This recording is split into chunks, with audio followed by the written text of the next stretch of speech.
Welcome to the review of dude. Movie చూస్తున్నంతసేపు bore feeling ఏమీ లేదు. ప్రదీప్ రంగనాథన్ ముందు తీసిన 2 మూవీలు కూడా ఏ ఫ్లోలో అయితే, ఏ ఫార్మాట్లో అయితే రన్ అవుతాయో ఇది కూడా అదే ఫార్మాట్లో రన్ అవుతుంది. ఎవరైతే ముందు ప్రదీప్ రంగనాథ్ కానీ, డ్రాగన్ కానీ ఈ మూవీస్ని లైక్ చేశారో ఈ మూవీని కూడా మీకు పక్కాగా నచ్చుతుంది. మూవీ అంతా బోరింగ్ ఫీలింగ్ ఏముండదు. ఒక ఫ్లోతో స్టార్ట్ అవుతుంది, అదే ఫ్లోని ఎండ్ వరకు తీసుకెళ్తారు. ఒక డిఫరెంట్ కాన్సెప్ట్, లవ్ కాన్సెప్టే, బట్ కొంచెం డిఫరెంట్గా ట్రై చేశారు. స్టోరీ లైన్ వచ్చేసరికి హీరోయిన్ ప్రదీప్ రంగనాథన్కి మరదలవుతుంది.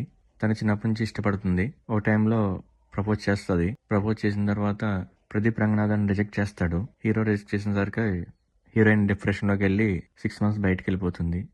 6 months బయటకు వెళ్ళిపోయిన తర్వాత హీరోతో అసలు కాంటాక్ట్లో ఉండదు.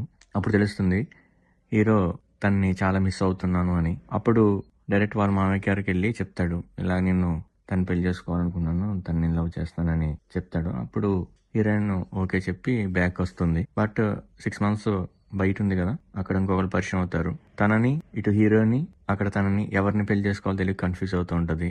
అక్కడికి ఏం చేయాలి తెలియక ఫేక్ మ్యారేజ్ ప్రదీప్ రంగనాథన్ని హీరోని చేసుకుని తర్వాత ఎలా స్టోరీ మూవ్ అయిందనేది, అక్కడ పరిచయమైన బాయ్ ఫ్రెండ్ మళ్ళీ తిరిగి వచ్చి ఏం చేశాడు అనేది మనం మూవీలో చూసి తెలుసుకోవాలి. అదంతా ఇంట్రెస్టింగ్ గానే ఉంటాయి. వాళ్ళ మామయ్య గారు పొలిటీషియన్ కాబట్టి ఇతర క్యాస్ట్ మ్యారేజ్ ఒప్పుకోడు. కాకపోతే తన బాయ్ ఫ్రెండ్ది వేరే క్యాస్ట్ అవుతుంది.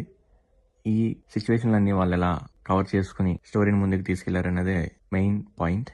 సో ఇదంతా ఎండింగ్ వరకు ఒకే ఫ్లోలో వెళ్తూ ఉంటుంది. జోక్స్, కామెడీ అంటే అక్కడక్కడ వస్తాయి, అంత పెద్దగా లేదు. బట్ ఈ సాక్రిఫైస్ ఎక్కువ, హీరో బాగా ఎక్కువ సాక్రిఫైస్ చేస్తాడు తన మరదల కోసం. తన కన్నీళ్ళు పెట్టుకోకూడదని భావిస్తాడు ఎప్పుడు.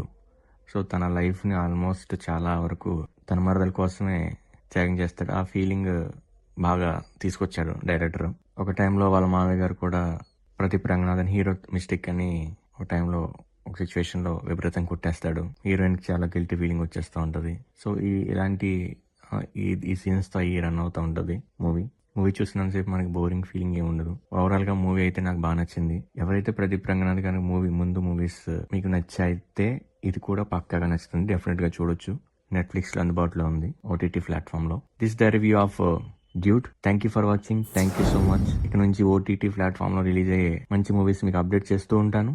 So please do subscribe and thank you for watching. Thank you so much.